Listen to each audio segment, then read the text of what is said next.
Olá, alunos de língua portuguesa, tudo bem? Eu espero que sim, que esteja tudo bem com vocês.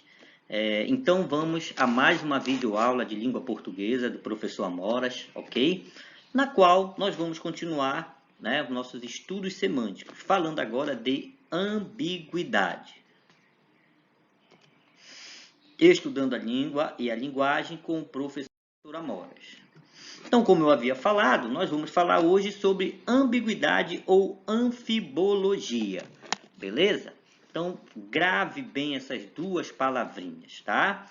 Ambiguidade, que é mais comum, ou anfibologia, que vem do grego, tá? E que significa basicamente a mesma coisa. Então, quando se falar ambiguidade ou anfibologia, você já sabe que nós estamos tratando da mesma coisa. Então vamos ver o que é ambiguidade. Então, olha lá. Ambiguidade ou anfibologia é a duplicidade de sentido que pode haver em uma palavra, em uma frase ou num texto todo, fazendo com que ele fique confuso e obscuro, ou causando um grande efeito de sentido no enunciado como um todo, tá? Então, o que é que eu vou lembrar novamente? Que a ambiguidade, vamos logo adiantar, pode ser um problema, mas ela pode também ser, né, um uso, vamos dizer assim, ter um uso estilístico, ok, na língua. A ambiguidade pode estar presente em diversas construções textuais, orais e escritas, estando muitas vezes relacionada à escolha do léxico, à escolha das palavras, e à sintaxe, disposição das palavras na sentença. Então, lembre lá, quando estamos falando de sintaxe, estamos falando de estrutura da frase, da relação como as palavras, né, se organizam na frase. E aí, nesse sentido, eu vou lembrar, quando a gente usa, principalmente na escrita, que na fala a gente não vai ter tanto esse problema, né? As frases na escrita, e aí a gente não consegue, de repente, organizar bem as palavras. O texto pode ficar ambíguo, e aí eu tenho problema de estrutura. Exemplo. Olha lá um exemplo tranquilo que eu peguei de uma tirazinha aí sobre ambiguidade. Então veja lá o rapaz, né, o garotinho com o pai, eu acho, e o pai diz o seguinte, olha, só falta encaixar esse parafuso. Filho, vai buscar a porca. Olha aí, o pai pedindo a porca para o filho. E aí ele sai correndo e chega lá, olha aí, vamos, Rosinha, só por um instante. Então vejam como a palavra porca na nossa língua tem mais de um sentido, né? O autor da tira brincou com essa ideia aí. Então, porca, né? Aquela pecinha que encaixa no parafuso, e porca, no caso, o animal. Então, na frase do pai, eu acabo tendo o quê? Uma ambiguidade. Olha só, a ambiguidade pode ser de dois tipos. Então, quando eu trabalho esse conteúdo, né, com os meus alunos, geralmente eu procuro mostrar, né, e aí eu mostro uma classificação da ambiguidade em dois tipos. A ambiguidade que a gente chama de involuntária, e olha aí, como o próprio nome diz, involuntária é aquilo que eu não faço, né, por querer, então já diz o nome, involuntária. Olha lá o que acontece. Esse tipo pode causar grandes problemas de entendimento ao texto. Daí poder ser chamada também de ambiguidade problemática. Então lembra, quando eu construo um texto em linguagem escrita, né, principalmente, eu procuro o quê? Informar. Então, se dentro do meu texto eu não consigo, né, informar, porque eu não estruturo bem meus enunciados, eu construo enunciados ambíguos, o que é que eu tenho aí? Um problema. Então, por isso, essa ambiguidade é chamada de problemática. Olha o exemplo que nós temos aí. O presidente espera do Congresso a aprovação da medida provisória, pois só assim terá cumprido o papel que lhe cabe. Então veja aí de novo, quem ainda não atentou, não prestou atenção. Quando eu tenho enunciado aí, o presidente espera do Congresso a aprovação da medida provisória, pois só assim terá cumprido o papel que lhe cabe. Olha só, eu tenho um enunciado que até parece uma manchete de jornal, mal elaborado, né? Mal elaborado. Por quê, Amoras? Porque o texto está ambíguo. Repara, o papel que lhe cabe. Cabe a quem aí no caso? Ao presidente ou ao Congresso? Então, repare que quem construiu esse enunciado não atentou para a organização das palavras, para a sintaxe, para a estrutura do enunciado e acabou por construir um enunciado com ambiguidade. Beleza? Então, essa daí é a ambiguidade involuntária, que é também chamada de problemática. Ambiguidade voluntária. Então, como o próprio nome diz, voluntária, aquilo que eu faço por querer, ou seja, ela é o que? Intencional.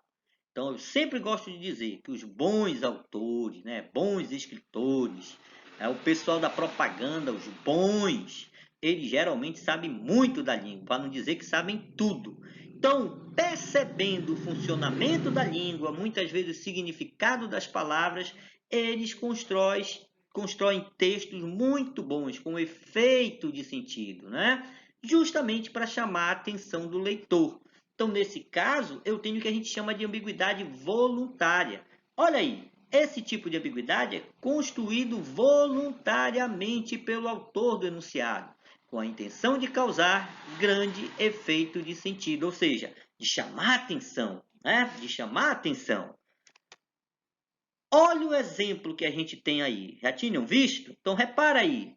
Eu peguei, né, uma imagem do outdoor. E não sei se já repararam. Repara lá. Fantasy. Está escrito alguma coisa lá embaixo. Por detrás das folhas aí. Mas olha a frase principal. Traga alguém para comer aqui. Almoço grátis. O nome do lugar é Fantasy. Parece que é um motel.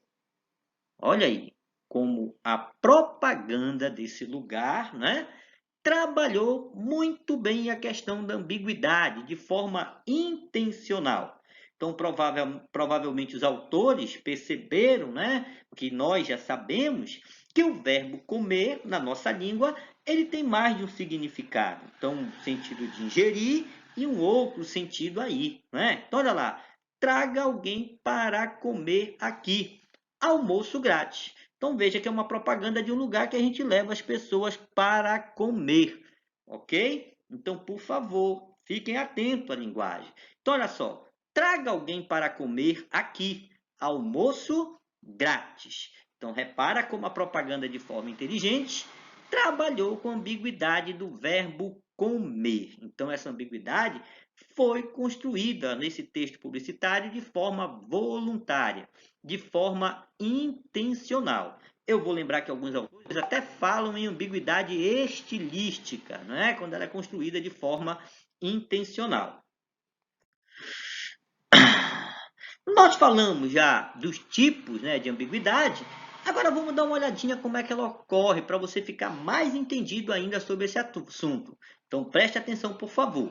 Então olha lá, eu tenho a ambiguidade que ocorre por conta, né, da estrutura, que a gente vai chamar de estrutural. Então, novamente, a organização do enunciado da frase.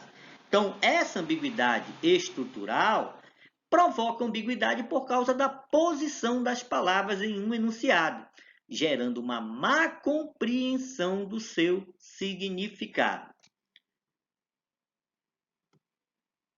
Olha lá o nosso exemplo. O celular se tornou um grande aliado do homem, mas esse nem sempre realiza todas as suas tarefas. Então veja que esse enunciado, por conta de palavra mal colocada, de uma organização, né, que não foi muito bem feita, por falta de uma atenção, provavelmente, o que é que vai acontecer? Ele se tornou ambíguo. Esse nem sempre realiza todas as tarefas. Quem? O homem ou o celular? Então veja que o pronome essezinho, su ali também, ele faz com que esse texto fique ambíguo. E aí eu tenho uma ambiguidade que também é problemática, né? Ocorrida por um problema estrutural. Então, olha lá, as palavras esses, suas, podem se referir tanto ao celular quanto ao homem, dificultando a direta interpretação da frase e causando a ambiguidade, tá? Então, presta atenção aí. Então, essa foi uma questão do quê? De estrutura. Então, você precisa ficar atento na hora que estiver escrevendo para não ter problemas, não construir textos ambíguos por conta de uma estrutura mal elaborada, tá?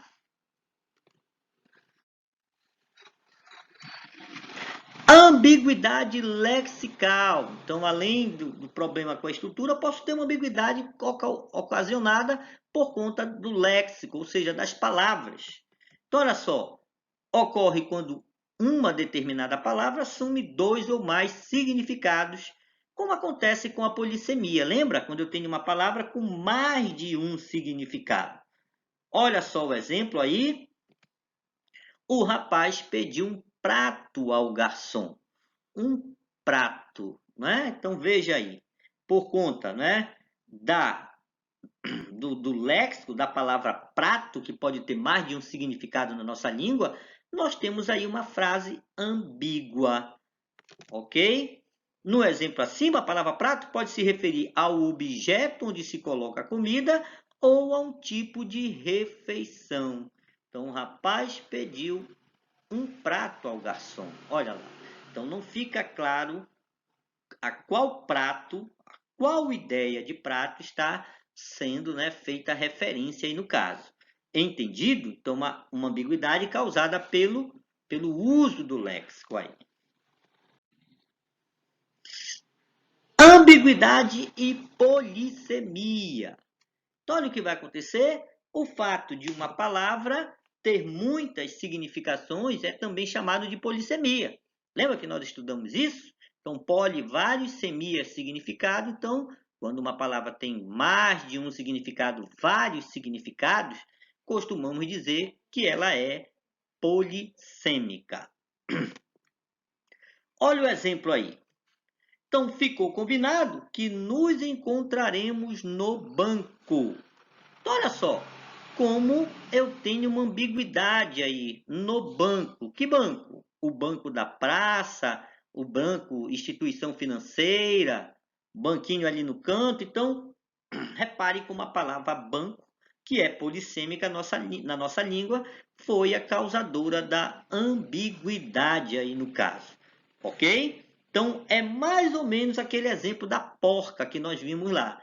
Então, como tem mais de um significado na nossa língua, né, o léxico, a polissemia acaba contribuindo para uma construção ambígua da língua, tá? Então, por favor, não me esqueça disso. Então, olha lá, a palavra banco, por exemplo, pode fazer referência a vários sentidos na nossa língua.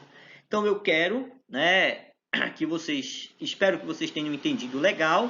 Essa foi a nossa videoaula sobre ambiguidade. Então, até um próximo vídeo, ok? Um abraço a todos.